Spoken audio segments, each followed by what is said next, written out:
Get you now to Janelle Fort. She is live in Georgia, where U.S. Representative Marjorie Taylor Greene just wrapped up a press conference after she was suspended from Twitter. So, Janelle, tell us what the Congresswoman had to say.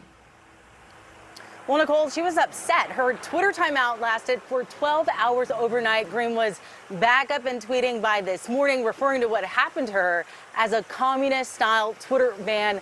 She just wrapped up a news conference in D.C., where we are right now. We're right outside of her Georgia offices in Rome, Georgia, which is about an hour and a half outside of Atlanta.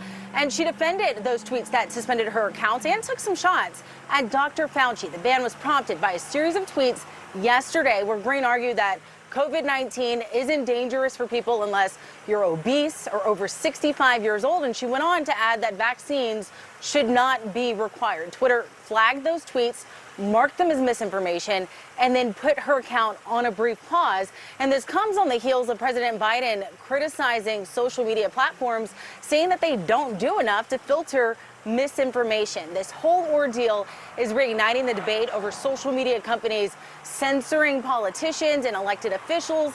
And Rep. Greene says that tech companies are attacking free speech, preventing the spread of any message that isn't state approved. But now this formulates this new question. It's a question of, is this really a First Amendment issue? I spoke with Jean Policinski at the Freedom Forum to try and get a little bit of clarity in this. Take a listen. And a lot of people are crying this is an infringement on their First Amendment rights. Is that really the case?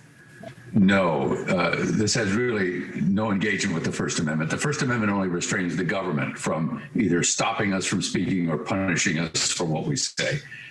This is really a contract dispute. These companies, individual private companies, set out their terms of service. We buy into them when we log on or use their services.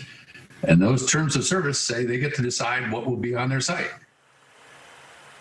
Now, Twitter's current policy on misinformation bans is on a strike system. People with 2 to 3 strikes, which is what Representative Greene had, will be suspended for that 12 hours. If you get 4 strikes, you'll be banned from the platform for 7 days. And then if you hit that 5th strike, you'll be barred indefinitely, Nicole. All right, so Taylor Greene is back tonight. All right, Janelle, thank you.